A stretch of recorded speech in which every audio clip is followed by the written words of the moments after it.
네, 어제 국회 법사위에서는 한동훈 법무부 장관과 민주당이 이른바 검수완박법의 유지를 결정한 헌법재판소의 결정을 두고 거센 공방을 벌였습니다. 민주당은 한 장관의 책임론을 주장하며 공개 사과를 요구했고, 한 장관은 국민을 보호하기 위한 수사를 야당이 왜 나서서 못하게 하냐며 목소리를 높였는데요. 한편 여야는 어제 주요 당직 인사를 발표했는데 평가는 엇갈리고 있습니다. 정치권 이슈들 자세히 짚어보죠. 김병민 국민의힘 최고위원, 박진영 민주연구원 부원장 두 분 나오셨습니다. 어서 오십시오. 안녕하세요. 안녕하십니까? 일단 먼저 어제 법사위 이야기부터 해보겠습니다. 한동훈 법무부 장관 그리고 민주당 서로 사과를 해야 한다. 사과가 필요한 상황이다. 이렇게 주장했는데 어제 공방 좀 어떻게 보셨는지요? 네, 법사위 내의 대치 국면은 예고됐던 측면들이 있는 것 같습니다. 민주당 입장에서는 사실상 한동훈 장관이 하고 있는 거의 모든 일들에 대해서 부정적인 인식을 거두지 않고 있는데요. 이른바 헌법재판소의 결정이 나오게 됐던 내용들을 보게 되면 애당초 무리하게 검수완박법을 취지했던 그 과정상의 문제가 드러났기 때문에 민주당 내에서도 민영배 의원의 꼼수 탈당 등 이와 같은 문제에 대한 반성이 필요하다는 목소리들이 있습니다. 하지만 이런 얘기는 온데간데 없이 사라지고 한동훈 장관에 관련된 정치적인 문제만 끌어냈기 때문에 이른바 법사위 내에서의 문제점들이 드러난 것이 아닌가 싶은데 헌법재판소가 판단했던 내용들, 그 근본적인 취지에는 어떤 내용들이 들어있었는지를 보고 두 번 다시 같은 일들이 재발되지 않기 위한 노력이 국회 내에 선행돼야 되는 게 아닌가 생각합니다. 예, 알겠습니다. 어제 공방, 특히 서로 사과를 요구하는 이런 모습들 마찬가지 질문 드리겠습니다. 어떻게 보이셨는지요? 어제 이제 장면을 보신 분들은 아실 겁니다. 김승원 의원이 굉장히 점잖게 정책질을 했어요. 근데 이제 한동훈 장관이 발끈한 거죠. 저는 그 모습을 보면서 며칠 전에 있었던 장제원 행안위 위원장 생각이 났습니다. 권력에 취해 있는 거죠. 권력에 취해 있다는 말씀을 드리고 싶고요. 그리고 국회를 능멸하고 있다. 한동훈 장관이 저는 그런 생각이 듭니다. 앞에서 말씀하신 것처럼 예. 이 헌법재판소 판결은 두 개입니다. 두 개는 사실은 같은 법률에 관련된 거지만 별건입니다. 별건이라는 게 하나는 뭐냐면요. 민영배 의원이 위장 탈당했다는 내용입니다. 그 부분은 국민의힘에서 제소한 겁니다. 저는 정치권에서 충분히 할 수 있다고 봅니다. 그리고 절차적 문제가 있다는 것에 대해서도 헌재에서 지적을 했기 때문에 사후에 뭐 민주당이 어떤 조치를 취할 가능성도 있다고 봅니다. 그러나 한동훈 장관 건은 다른 이야기입니다. 한동훈 장관은 법무부 장관으로서 검사들과 함께 권한쟁의 신청을 낸 겁니다. 그런데 이게 헌법재판소에서 기각도 아니고 각하가 됐습니다. 예. 각하라고 하는 것은 법적 구성 요건이 성립되지 않기 때문에 말할 가치가 없다 이런 뜻입니다. 기각이라는 것은 재판에 졌다는 뜻이고요. 자, 그런데 이게 한두 번이 아니고 이미 4차례나 있었던 일입니다. 2020년에도 있었습니다. 최근에. 그러면 한동훈 장관이 그 사실을 몰랐을까요? 알면서 했다는 겁니다. 법무부 장관은 그 자격 요건이 없다는 것을 알면서 했다는 겁니다. 어떻게 보면은 이거 직권 남용 아닌가요? 그런 생각도 들 수 있습니다. 예. 그리고 한동훈 장관이 이 사안에 대해서 민주당의 사과를 요구하고 민영배 의원의 위장 탈당을 이야기했습니다. 이거는 제가 보기에는 공무원의 정치적 중립 위반이 될 수 있습니다. 한동훈 장관은 지금 민주당과 국회를 착각하고 있는 거예요. 국회 대정부 질문에 나와서 본인은 국회 상임위에 나와서 답을 하고 있는 겁니다. 그럼 민주당과 싸우고 있다고 착각을 하고 있는 겁니다. 이 공무원으로서 심각한 저는 문제가 있다고 봅니다. 저는 이 부분에 대해서 국민의힘이 바로잡아야 된다고 생각해요. 국민의힘은 저는 강하게 최고위원 계시지만은 예. 민주당이 민영배 의원 탈당에 대해서 사과하라고 요구할 수 있다고 봅니다. 저는 그 충분히 할 수 있는 사안이라고 봅니다. 그러나 한동훈 장관이 국회 전체를 대상으로 해서 이렇게 오만한 행동을 하는 것에 대해서는 저는 당연히 국민의힘에서부터 바로잡고 눌러야 된다고 생각합니다. 예, 지금 이 각하건에 대해서 말씀을 하신 건데 사실은 한동훈 법무장관에 대해서 국민의힘이 결단을 해야 한다라고 말씀을 해주셨고 또 지도부이시기 때문에 덧붙일 말씀이 있으실 것 같습니다. 네, 한동훈 장관이 주장하고 있습니다만 청구인 적격에 대한 인정, 헌법재판관 9명 중에 만장일치로 이게 부적절하다 판단한 것이 아니라 4명의 헌법재판관은 그 적격성을 인정을 했습니다. 말 그대로 한 명의 헌법재판관이 어떤 방식으로 정리하는지에 따라서 이 문제들이 다르게 나타났는데요. 헌법재판소의 결정에 대해서 전체 많은 국민들이 수긍할 수 있냐고 하면 일단 과정상의 문제는 있었지만 이 법의 효력에 대해서 인정할 수 있다는 판결 때문에 최종적인 사회적 갈등과 혼란은 더 커지고 있습니다. 헌법재판소의 기능이라는 것은 무릇 사회적으로 갈등이 가장 고조화돼 있을 때 이 갈등을 풀어내는 최후의 보루 역할을 하는 곳이 헌법재판소입니다. 근데 헌법재판소에서 오히려 이번 결정을 통한 사회적 갈등을 증폭시킨 것은 아닌지에 대한 문제가 있는데요. 그렇다면 여기서 풀어내지 못한 일들을 그 다음 다시금 풀어내도록 노력해야 되는 게 국회의 모습일 겁니다.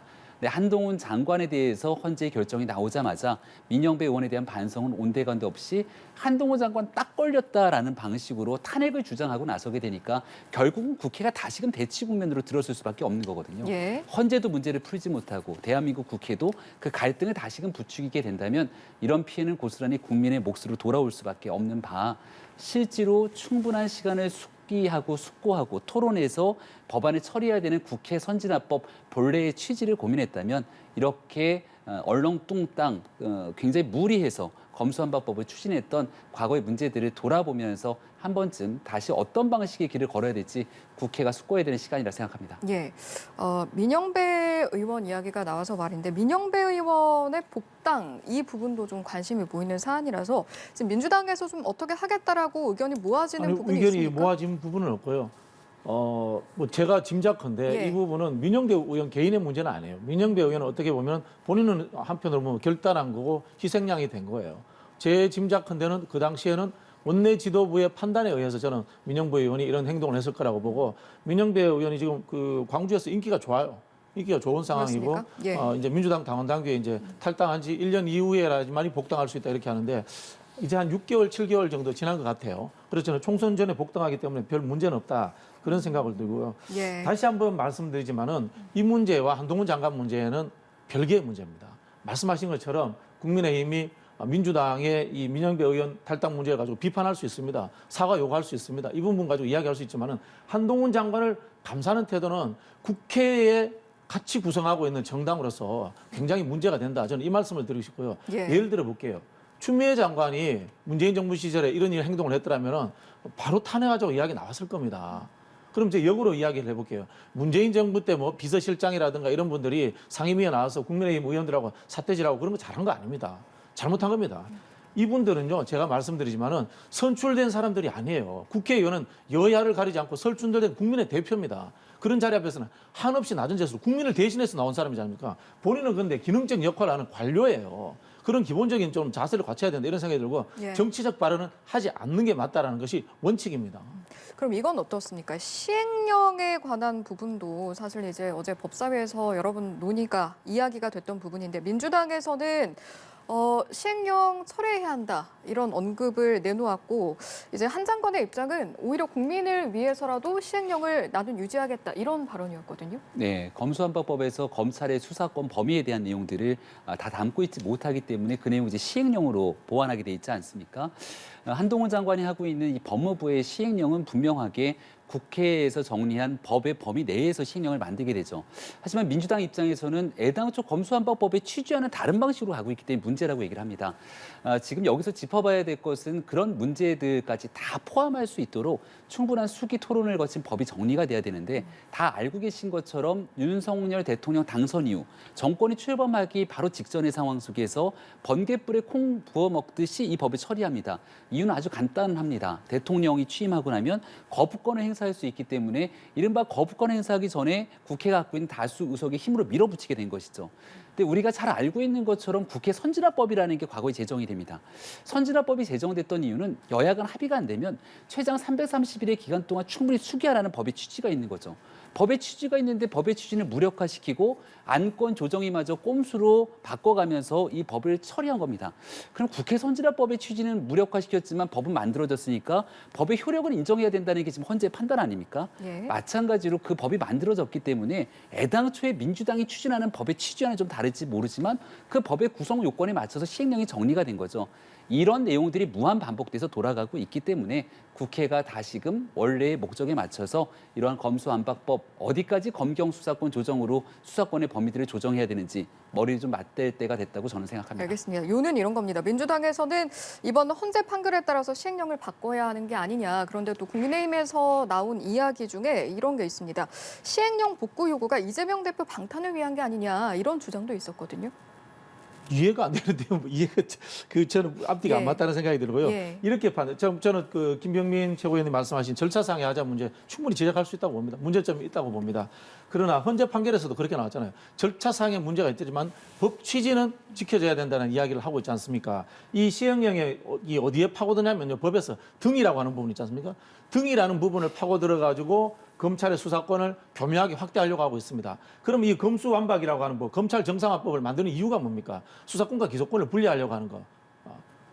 장례적으로. 그리고 당장은 중대범죄 수사를 나누는 거지 않습니까? 그 취지를 뻔히 안다면 이렇게 이제 등이라는 것을 해석하는 법 기술을 부려서는 안 되는 거 아니겠습니까? 그런 것이 저는 헌법재판소의 판결에서 나온 것이다 이런 게 생각이 들고요. 예. 여기에서 저는 국민의힘 계열 정당들의 정치 오래 하신 분들이 좀 과거를 돌아봐야 된다고 생각합니다. 윤석열 대통령과 한동훈 장관 등 그분들이 나타나기 전까지요.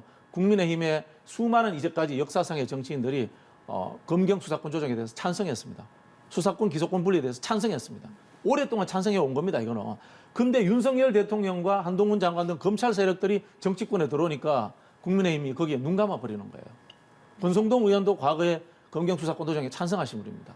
그런 부분에 있어서 저는 말씀하신 것처럼 수기할 것이 충분히 있다고 생각하는데 근본 취지와 역사성에 있어서는 민주당이 주장하는 것들이 분명히 맞습니다. 그리고 절차의 문제에 있어서는 국민의힘이 지적하는 부분들도 수용할 부분이 있다. 그런 생각이 들고 저는 이거는 이제는 좀 충분히 논의해야 될 때가 되지 않았나, 계속 싸울 것이 아닌가 예. 그런 생각이 듭니다. 네. 국민의힘도 그동안 역사적으로 동의했던 부분이다라고 말씀을 해주셨는데 어떻습니까? 2019년, 2020년도에 그 유명했던 페스트트랙 사건으로 인해서 검경 수사권 조정 법안이 처리가 되죠. 그리고 공수처 법안까지 처리가 됩니다. 물론 일방적인 강행 처리였기 때문에 그 안에 대치 국면들도 일어났었고요.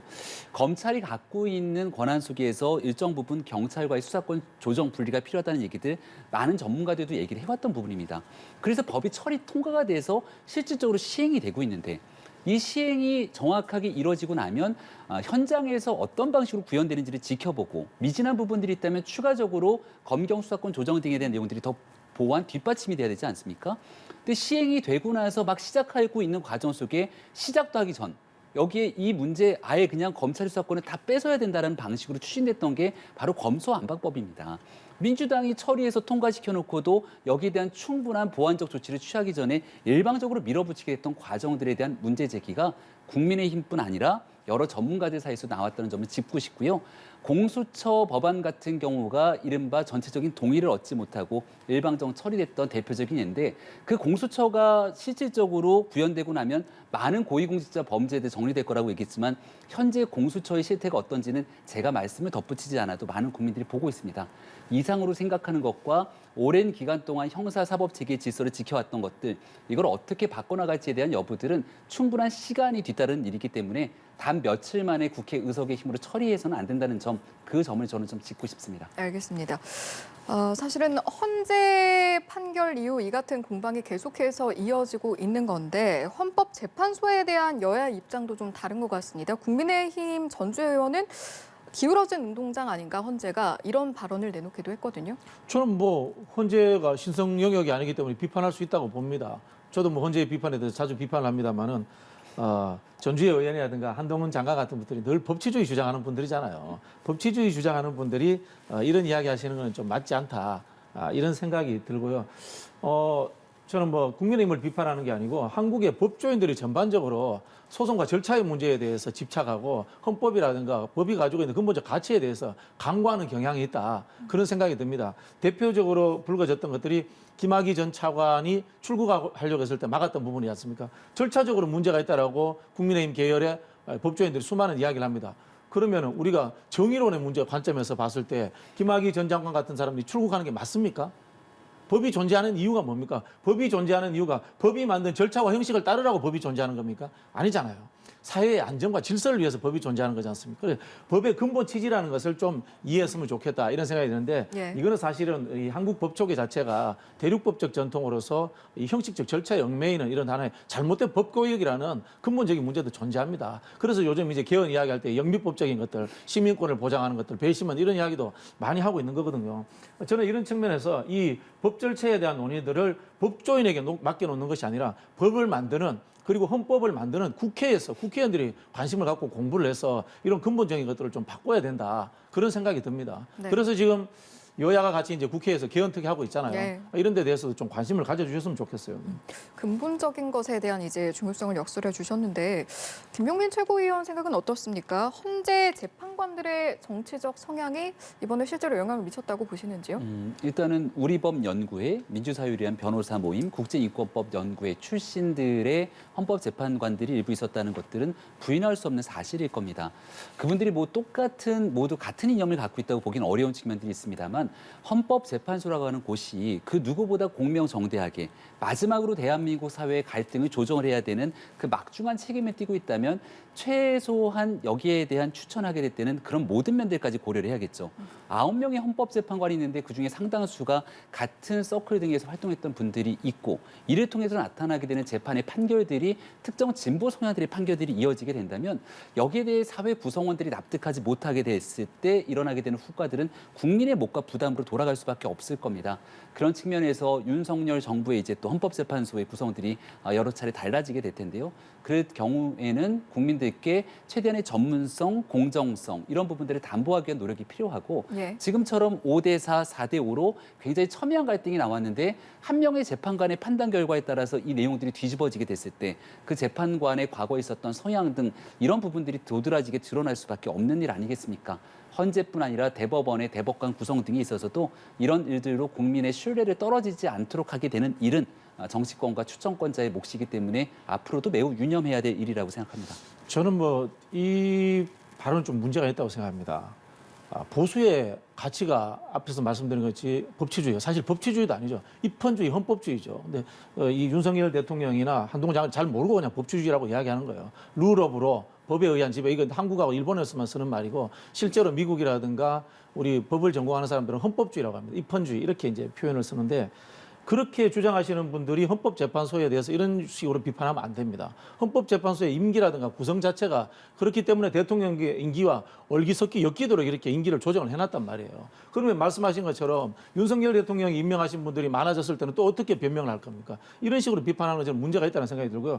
그리고 또 헌법재판소의 판결 방식 자체도 모르고 이야기하시는 거예요. 헌법재판소가 5대4로 나오고 6대3으로 나오지만요. 합의제 형식으로 논의를 합니다. 그건 뭐냐면요. 헌법재판소가 합의와 통합, 공화제적 질서라는 근본 가치를 헌법에서 보장받고 그것이 있기 때문에 헌법재판관들은 그런 절차를 만들어가는 거예요. 다만 숫자로 나올 때 5대4로 나왔다라는 것을 밝힐 뿐인 거예요. 그런 부분에서 저는 이 한동훈 장관이라든가 이 국민의힘의 법조인들이 좀 공부도 하시고 깊이 있게 좀 법치주의를 자기들이 이야기하는 걸 지키면서 좀 발언해 주셨으면 좋겠어요.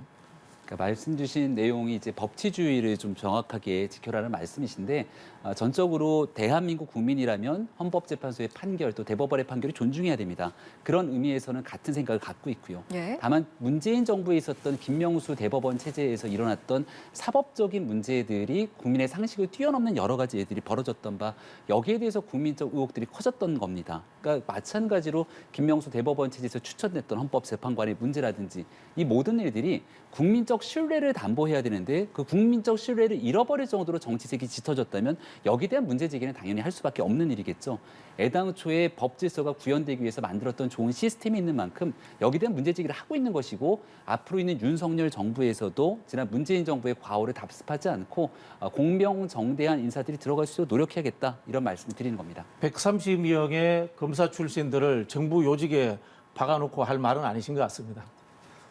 예.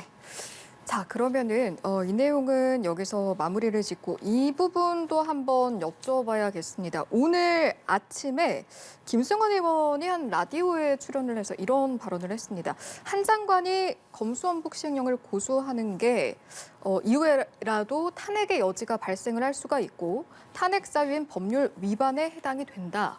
이렇게 주장을 했거든요. 국민의힘 박수영 의원이 그런 이야기를 하셨어요. 한동훈 장관이 탄핵돼서 정치권에 들어오면 이제 셀럽을 넘어서 스타가 된다. 그런 이야기를 했지 않습니까? 그러다 보니까 한동훈 장관이 도발을 유도하는 게 아닌가 막 그런 느낌을 받은 것 같아요. 제가 말씀드렸잖아요. 어제 상임위 보면은 김승훈 의원이 굉장히 점잖게 질문합니다. 그리고 이제 정책적 질의를 하는데 바로 발끈해요. 그러고 보면서 이 사람이 준비된 도발이구나라고 아마 김승훈 의원이 느끼신 게 아닌가 이런 생각이 들고요. 앞에서 말씀드린 것처럼 이 법을 위반해서 시행령을 만들었다. 이거 물론 헌법재판소에서 판결을 해봐야 됩니다만 그게 된다면 충분히 탄핵의 사유가 된다. 그런 생각이 들고요. 앞에서 제가 말씀드린 것처럼 국회 상임위 질의에서 특정 정당을 겸명해서 지속적으로 싸우는 것 자체도 공무원의 정치적 중립 위반 의혹이 충분히 가능합니다. 그런 부분들이 쌓이고 있다라는 저는 말씀을 좀 드리고 싶네요. 예. 그럼 실제로는 어떻습니까? 이게 개인인 김승원 의원의 개인 의견입니까? 개인 의견으로 저는 받아들여집니다. 김승현 의원이 민주당에서 하는 말로 이 철험회라는 이런 그쪽 그룹들이 아니에요. 굉장히 좀 온건하신 분인데 판사 출신이에요. 법을 잘 아시는 분이에요. 그리고 제가 알기로 아마 한동훈 장관과 같은 이 학맥으로도 연결되어 있는 분인데 이 정도 이야기하셨다는 것은 굉장히 좀 불편하셨다. 그런 예. 뜻인 것 같아요, 저는. 예, 지금 박진영 부원장께서 하신 말씀은 보니까 김승원 의원이 이제 오늘 아침에 탄핵 사유가 된다 이런 이야기를 하면서 함께했던 말이 한 장관이 헌법재판소의 실패를 본인의 탄핵 문제로 전환시켜서 민주당을 향한 도발을 하고 관심을 좀 호도하는 것 같다 이런 발언을 한 걸 말씀하신 것 같은데요. 어떤 말씀하시겠습니까? 김승원 의원 전에 김남국 의원을 비롯해서 민주당 의원들은 탄핵 얘기를 실제로 먼저 꺼냈던 측면들이 있습니다. 그리고 한동훈 장관에 대한 탄핵 얘기 이전에 얼마 전에 있었던 행정안전부 장관을 실제 탄핵을 시켰죠. 169석의 힘으로. 탄핵이라는 것은 장관이 헌법과 법률을 위반한 중대한 행위가 있을 때 이루어지게 되는 상황이고 여기에 대한 최종적인 헌재 판단이 있게 될 겁니다. 하지만 어떤 헌법과 법률을 위반했는지 명백하게 설명되지 못한 상태에서 정치적인 이유로 탄핵을 시키고 또 탄핵에 대한 위협을 하고 있는 상태거든요. 예. 조금 전에 말씀 주셨던 내용에는 한동훈 장관의 태도도 지적했고 또 거기에 대한 정치적 중립 문제를 언급했는데 이런 방식으로 만약 장관 탄핵을 하면요. 지난날 있었던 추미애 장관이 국회 내에서 소설 쓰시네 이렇게 국회의원들이 모여 있었던 일들부터 나와서 정치적인 행위, 정치적인 발언을 했던 박범배 장관에 이르기까지 아마 문재인 정부에서 탄핵되지 않고 남아있을 장관들이 많지가 않을 겁니다. 실질적으로 문제를 일으켜서 대한민국 국민의 재산권에 심각한 중대한 피해를 일으켰던 국토교통부 장관의 김현미 장관의 문제라든지 하나둘씩 끄집어서 만약에 내가 구성원들을 탄핵시키게 된다면 과연 대한민국 정부가 어떻게 움직이겠습니까? 국회라는 공간 내에서 장관에 대한 견제도 하고 국민은 잘할 수 있도록 여러 가지 비판과 대안을 제시하는 게 야당의 역할일 수 있는데 예. 지금 너무 이 같은 탄핵이 정치적으로 남발되는 것 아닌가 싶고 예. 그런 방식의 주장들이 난무하다 보니까 그렇게 탄핵시키면 오히려 추미애 장관이 과거 윤석열 대통령을 막 한껏 띄웠던 모습처럼 한동훈 장관을 띄우려고 하는 것 아니냐라고 여당 입장에서는 오히려 야당을 향해서 엄포를 놓게 되는 셈이다 말씀드립니다. 저는 개인적인 의견입니다만은 국회가 행정부를 향해서 탄핵을 하는 이제 탄핵이라는 표현을 쓰니까 그렇죠. 이게 불신임이거든요. 공무원은 그냥 그 자리에서 해임하는 거예요. 그런 부분에서 자주 할 수 있다고 봅니다. 자주 할 수 있다라고 보고 그게 국회가 행정부를 견제하기 위해서 당연히 해야 되는 거다. 그런 생각이 들고요. 추미애 장관이 안 그래도 2020년에 탄핵 소추안이 올라왔습니다. 국민의힘 그 당시에 자유통합당의 당 이름은 기억이 나지 않는데 탄핵 소추안이 올라와서 거기에 대해서 부결됐다라는 제가 그 말씀을 드리고 싶고요. 예. 우리 김병민 최고위원님 말씀하신 것 중에 하나 이제 조금 제가 보충하고 싶은 거는 탄핵은 정치적 절차예요. 박근혜 대통령 탄핵 과정도 보면요. 박근혜 대통령이 국정농단, 사인에 의한 국정농단이라는 정치적 사유에 의해서 탄핵을 당했고 그다음에 위법적 행위는 나중에 특검에 의해서 나중에 밝혀집니다. 그런 부분이 있다는 것을 제가 네. 이야기 드리고 싶습니다. 이 내용도 네.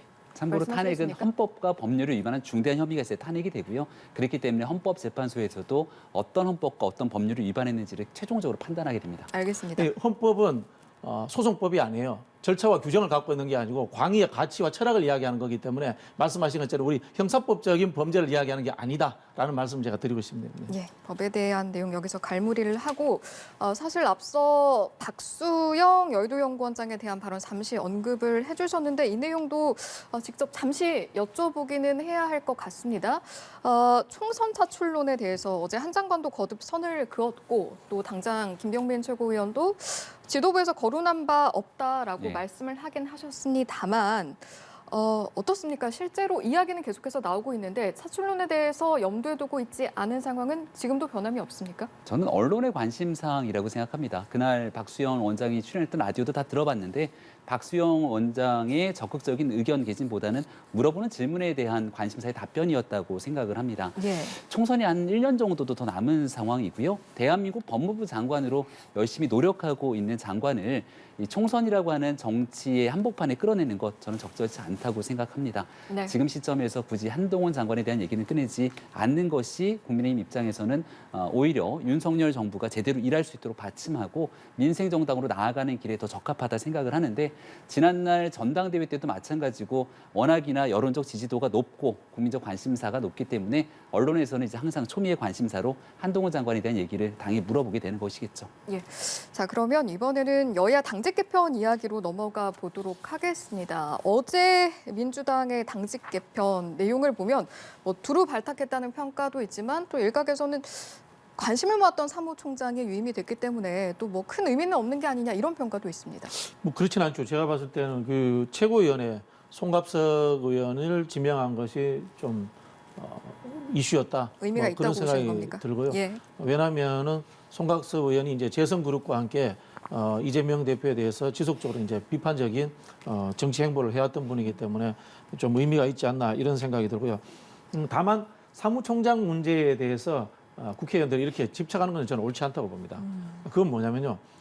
공천권을 나누자라는 의미로 들릴 수가 있거든요. 결국 뭐냐면은 정치라는 것은 탕평하고 통합하는 것도 의미가 있지만은 혁신도 해야 됩니다. 여차하면 잘못해서 비주류가 우리가 호응해 줄 테니까 사무총장 자리 내놓고 당 혁신하지 말고 그대로 공천 받고 가. 이런 식으로 들릴 수가 있거든요. 저는 그런 부분에서 사무총장의 문제가 중요한 것이 아니라 당의 새로운 인재를 어떻게 영입을 할 것인가라는 부분들, 예. 그리고 당의 뭐 어느 당이든지 구태한 부분은 분명히 존재합니다. 구태한 부분들이라든가 또 시대 정신에 어긋나는 분들, 오래되신 분들을 또 이렇게 물갈이하는 것들, 이런 것들에 대한 계획을 만들어가는 것이 중요하지.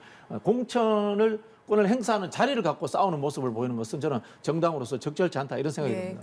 그럼 이건 어떻습니까? 당직 개편을 넘어서 애초에 이제 이번에 당직 개편을 하고 인적 쇄신론이 나오고 이게 최근에 표결 이재명 대표의 체포동의안 표결 이후이기 때문에 본질적으로는 이게 미봉책이 아니냐 이런 시각도 비명계 일각에서 나오는 것 같습니다. 참 표현이 그렇습니다만 이럴 때마다 이준석 대표가 했는 말이 생각나네요. 선당후사는 없다. 결국은 뭐냐면요. 어떤 분이 그런 이야기 하셨더라고요. 이재명 대표가 사법 리스크가 있으니까 공천권을 내려놔라 이렇게 이야기하더라고요. 사법 리스크와 공천권의 연관관계는 저는 해석이 안 되더라고요. 결국은 뭐냐면은 당내 비주류의 투쟁, 주류의 또 방어, 수많은 것들이 공천권과 연결되어 있지 않나라는 등 의심을 살 수밖에 없고요. 예. 그런 부분에서 참 정치가 씁쓸하다는 생각까지도 드네요. 네. 알겠습니다. 사실은 이제 민주당 내부에서 지금 또 지속해서 이야기가 나오는 것 중에 하나가 강성 지지층, 이 대표의 강성 지지층 일각의 그 개딸이라고 이른바 불리우는 그런 분들의 비명계를 향한 공격 수위가 좀 높아지고 있다. 여기에 대해서 이 대표가 사실 거듭 자제를 촉구하는 발언을 하고 있긴 한데 그렇게 진화가 되는 것 같진 않습니다. 네, 이게 뭐 하루 이틀 사이에 펼쳐진 일은 아니라고 생각을 합니다.